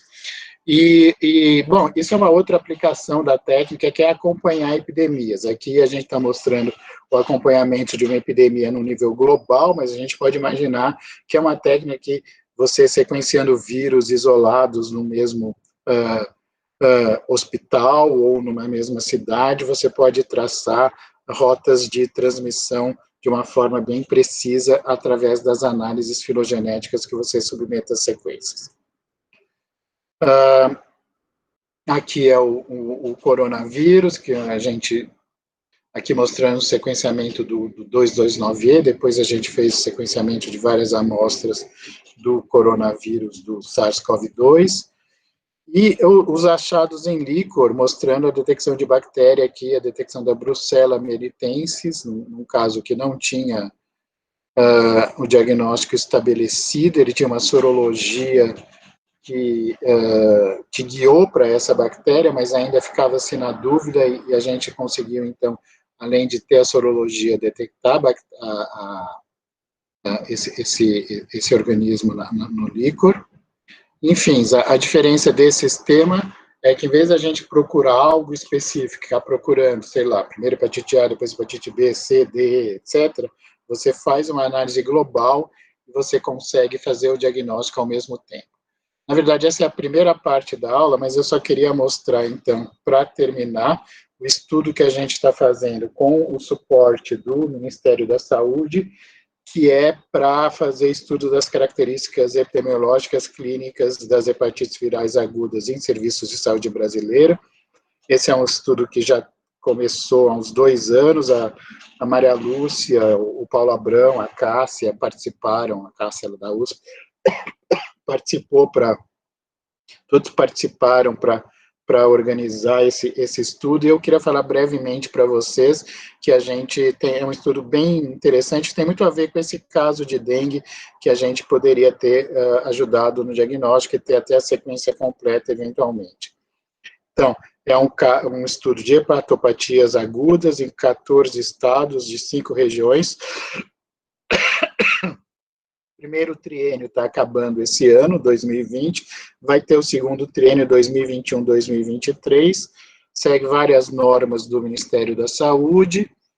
A gente pretende estudar 2.280 casos de diferentes regiões, aqui estão os estados, são 14 estados do Brasil, e para conhecer as características clínicas, epidemiológicas e moleculares das hepatites virais agudas em serviços de saúde brasileiros, determinando as taxas de incidência das hepatites virais causadas por vírus hepatotrópicos, identificando também as hepatites causadas por agentes não primariamente hepatotrópicos, e analisando os perfis epidemiológicos e sociodemográficos envolvidos na transmissão dos agentes identificados. Nós temos toda uma coleta de dados, de entrevistas, enfim, a Unifesp é um dos locais que está participando conosco. Vai ter a caracterização dos genótipos dos vírus hepatotrópicos, através da técnica de sequenciamento, e a gente vai comparar a etiologia entre pacientes com infectados e não infectados pelo HIV. Então, a gente pretende, então, caracterizar os casos de hepatite agudas, que são atendidos nessas instituições. Aqui são as instituições, o HC, Emílio Ribas, CRT, a Unifesp. Bom, vários, ABC, Ribeirão, Rondônia, Acre, Pará, Amazônia, Bahia, Maranhão, Mato Grosso do Sul e do Norte, Rio de Janeiro, Minas Gerais, Rio Grande do Sul, Santa Catarina, Pato Branco. Bom, em São Paulo, de novo, a Secretaria Municipal da Saúde. Então, serão incluídos, então, pacientes com mais de 18 anos, com quadro suspeito de hepatites agudas. Bom, esses aí os critérios de exclusão, que são, se não se encaixarem nesse padrão. E a gente vai fazer todos os exames nesses pacientes, tanto os exames bioquímicos, sorológicos e moleculares, os sorológicos de hepatite A, B, C, D e E, febre amarela, dengue, zika, chikungunya, CMV, BV, toxo, herpes, sífilis, parvovírus B19 e varicela. E vamos fazer o PCR de HIV, das 5 hepatites, dos arbovírus, febre amarela, dengue, zika, chikungunya, e o toxoplasma, e um painel que faz vários vírus do grupo herpes, parvovírus e enterovírus também, e aqueles casos, muitos deles a gente vai acabar fazendo viroma quando não descobrir nenhum agente, e também quando tiver uma curiosidade de ter a sequência do genoma viral. Ficou faltando também, a gente vai pesquisar também a hepatite autoimune, que não apareceu aqui. A gente já fez de viroma, só especificamente, tá? A gente fez mais casos, mas eu quis ressaltar a parte de viroma, 113 casos, 24 positivos, com esses vírus aqui encontrados, dengue, hepatite A, B, C, delta, HIV, febre amarela, o arenavírus e um caso de SARS-CoV que acabou entrando nesse último ano. E a gente consegue, então, sequenciar e tipar, aqui são os genótipos da hepatite A, dos casos, da hepatite B, 2 casos de co-infecção, provavelmente são casos com HIV. Hepatite C, a gente teve 3 casos agudos, um caso de delta, lá de Rondônia, HIV, febre amarela, dengue e arenavírus. Ou seja, tem sido uma oportunidade muito boa da gente estudar e caracterizar esses vírus. O projeto, esse ano, ele sofreu bastante com a pandemia de coronavírus, a gente teve praticamente que abandonar ele, apesar de que agora já pode voltar, a gente já podemos receber amostras, muitas amostras da Escola Paulista, por exemplo, da Unifesp, porque teve um período que a gente ficou sem receber essas amostras por conta da pandemia, porque estava todo mundo ocupado só com coronavírus. Então, é um trabalho bem interessante que a gente vai poder caracterizar os casos de hepatite aguda. Quando a gente estava pensando nesse projeto, a gente procurou várias referências, a gente nunca achou nada muito confiável, e a casuística eu passei rapidamente, mas foi escolhida junto com o Dr. Raimundo, que é um epidemiologista lá da Faculdade de Medicina. Enfim, é um projeto que tem um potencial muito grande que a gente pretende retomar a partir de agora, e especialmente no próximo triênio. Então, queria agradecer a todos pela apresentação. E Muito legal, João.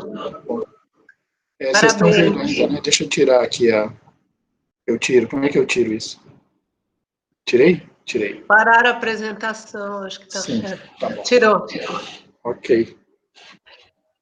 Então, Parabéns, João. Eu queria reforçar que essa é uma oportunidade ímpar para nós. Eu já falei algumas vezes lá atrás sobre esse projeto, né? A gente precisa identificar os casos agudos. É só passar para mim o caso agudo que a gente quiser analisar. Os critérios de inclusão são bem amplos, né, João? Quadro agudo, ictérico ou não ictérico, com ALT mais do que 10 vezes o limite superior do normal. E aí tem toda uma logística, né? Esses pacientes vão ter que ir até o ambulatório da Infecto. Lá é feito um questionário todo padronizado, é feita a coleta de sangue lá, que também é uma coleta específica para todas essas dosagens que vocês viram aí. E aí depois esse material vai lá para o Einstein para fazer as determinações, né? A motivação disso, né, João, foi porque o Ministério da Saúde simplesmente não tem nenhuma estatística sobre os quadros agudos que acontecem no Brasil. Ninguém tem esses dados. A própria Nayane mencionou, né? Não achei nada de Zika, não achei nada de chikungunya, então não tem mesmo a informação. A gente tem alguma informação sobre hepatite crônica, mas de hepatite aguda não tem nada. Então, esse projeto é muito legal e é uma oportunidade para a gente fazer diagnóstico de um monte de coisa que o Hospital São Paulo não faz, né? E terminando, inclusive, quando dá tudo negativo, vai para os autoanticorpos, consegue fazer diagnóstico de hepatite autoimune, então, vamos localizar os quadros. Se não achar, faz o viroma, né? Aí... Vai achar alguma coisa. João, muito legal a sua apresentação. Muito legal. Ficou curioso de saber o que você conseguia fazer com essa máquina aí. E realmente é uma coisa, eu percebi que o negócio acha o que quiser, se tiver bicho, vai achar, né? Se for vírus, principalmente, né? Sim. E é muito legal a gente que é menos ligado nas infecções, porque os que a gente tratava, elas estão acabando. Para os infectologistas deve ser uma coisa maravilhosa, né? Uhum. Sim. E, João, deixa eu te fazer uma pergunta. Você só acha o que se conhece, né? Porque você vai comparar o que você encontrou com sequências conhecidas e descritas. Se aparecer um bicho novo, não tem como identificar isso? Essa é uma boa. Eu acho que não tem, mas a Raquel, que é a nossa bioinformata, está ouvindo a sua pergunta. Não sei se ela quer falar alguma coisa, mas eu acho que seria super interessante, mas é meio difícil a gente conseguir descobrir. Quer falar alguma coisa sobre isso, Raquel? Como é que a gente faria para descobrir um... Só que a gente ia precisar ter alguma... Eu acho que a gente ia precisar ter alguma dica de que tem algo, porque senão fica difícil, não é, Raquel? Quer falar algo sobre isso?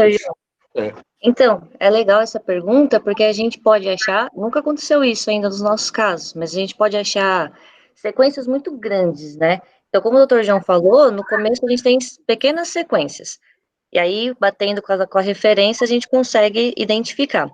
Mas se você tem algum patógeno lá que não é conhecido, não tem um banco de dados, e com a bioinformática a gente consegue montar uma sequência bem grande, isso vai chamar a nossa atenção.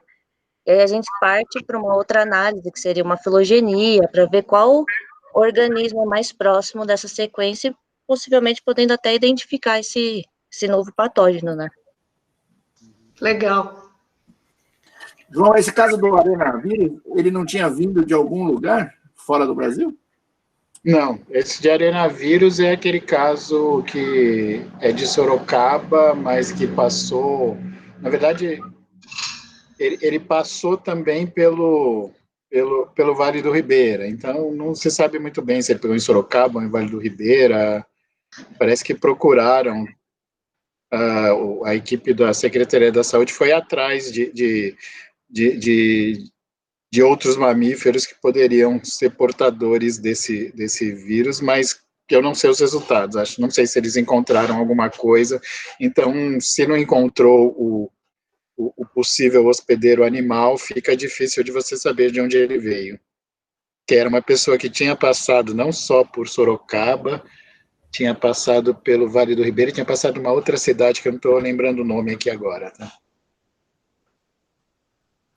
E teve um outro caso também, que não ficou tão famoso, mas que a gente encontrou depois e que eu acho que era uma pessoa que passou em Assis, eu não e pelo que eu sei, parece que não, a gente achou que podia ter muito mais casos, mas eu acho que não se achou muito mais casos, então ficaram mais ou menos como casos eventuais e, sei lá, não sei se daqui a 20 anos a gente vai descobrir de novo, ou antes, sei lá, espero que não ache muito, porque é um bicho bem perigoso, mas que parece estar associado com pessoas que vivem em condições muito pobres, né? O vírus A, em relação àquela epidemia que estava se tendo no mundo e que a gente teve há uns 3, 4 anos atrás, ela tinha uma característica própria fora dos nossos casos de hepatite? O vírus A a gente está estudando, alguns a gente encontrou nesse trabalho, mas são desse genótipo 1A também, é um trabalho de uma outra aluna minha que fez a genotipagem de vários casos, trabalhou junto da Prefeitura de São Paulo, com a Geraldine, e é o genótipo 1A, ele é bem relacionado com o vírus que tinha na Europa, e era mais frequente em HSH, essa última epidemia. Então, é isso que, quando vocês estudaram, comparando com os que não eram HSH, vocês perceberam que nitidamente era diferente do que circulava aqui em São Paulo. O vírus da hepatite A não é tão mutável quanto o vírus da hepatite C, mas ele conseguiria agrupar de alguma forma, mas o genótipo que era o mais frequente no mundo é um A mesmo, e um B também, e esse era um A, todos eram um A. Então, é o vírus que circula por aí mesmo. É difícil saber de onde ele veio, para onde ele foi, se ele veio da Europa para cá, se veio de cá para a Europa, vai ficar um dizendo, a gente pode dizer que veio da Europa para cá, mas eles podem dizer o contrário também, nunca vai dar para saber. Pelo menos que eu não tenho essa resposta. Né? Uhum. Doutora Nayane, não quer aproveitar o doutor João Renato e tirar todas as suas dúvidas com o nosso infectologista de laboratório aqui, mais brilhante? Olha, quando eu vi a notificação de arenavírus, eu só queria saber se era verdade mesmo, ele já me convenceu. Que 3 a gente achou, esse foi um achado por acaso, nós não estamos procurando nunca o arenavírus nessa amostra a princípio. Né? Mas como que é super raro? Como que faz pesquisa de arenavírus no geral? Não acha nada, guarda a amostra, testa arenavírus? Porque, assim, eu acho que... Há 20 anos atrás, 2 agora... Não pedi nunca. A USP fez um trabalho grande lá com outros casos, acho que na região de Sorocaba, mas acho que não achou nada. Então, eu acho... Não sei de onde veio esse caso, não sei. É estranho, é uma coisa estranha, mas é um vírus que a cada 20 anos pode aparecer, ainda bem que é a cada 20 anos, né? Não é um coronavírus, ainda bem que não é o coronavírus. Chega. Opa, com licença, gostaria de fazer uma pergunta relacionada, já teve documentado algum caso de hepatite, o senhor já tem documentado algum caso de hepatite E no Brasil? Ou nesse levantamento, algum relato? Neste levantamento, eu não achei nenhum caso, mas eu devo dizer para você que eu achei um caso de hepatite E no Einstein indubitável. Eu tive um caso, infelizmente não um caso publicável, mas eu tive um caso de hepatite E com uma carga viral muito grande, que com certeza era uma hepatite E, e esse caso serviu para... Eu por muito tempo achava que não existia hepatite E, que era tipo uma hepatite G, eu cheguei a achar isso, mas acho que não. Esse caso, ele não é um bicho frequente no Brasil, não é. Não é uma coisa frequente. Eu não sei como que a gente teve um caso positivo, mas a gente teve um caso positivo esse ano no Einstein, bem positivo mesmo. E com e um tempo atrás a sequência completa, tá? Só que não faz parte do trabalho, infelizmente. Infelizmente não vou poder publicar esse caso, mas... Há um tempo atrás teve um caso da Gilda Porta também, que foi positivo, deu para genotipar, um caso que foi lá para o Fleury, o Celso fez o sequenciamento. Então, de vez em quando pipoca, um aqui e ali, né? Mas não é uma doença importante no nosso meio. Uhum. Perfeito. Obrigado pelo esclarecimento.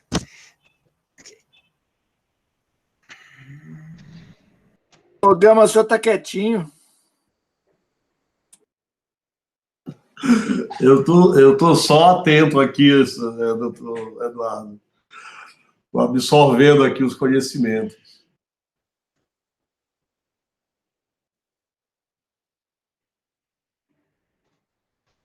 Beleza. Você chama Nayane, é isso? Porque ela está escrito Juliana aqui na... Meu computador travou, não consegui ligar de jeito nenhum. Eu corri para o computador da minha irmã. Da minha irmã é Juliana. Tá bom. Gente, super obrigado aí, João, Nayane. Parabéns, Vivian, João. Obrigada, gente. Obrigada pela discussão. Muito legal. E acho que a gente pode encerrar desejando um bom jantar a todos. Que o peixe ganhe agora à noite do Olímpia, do Paraguai.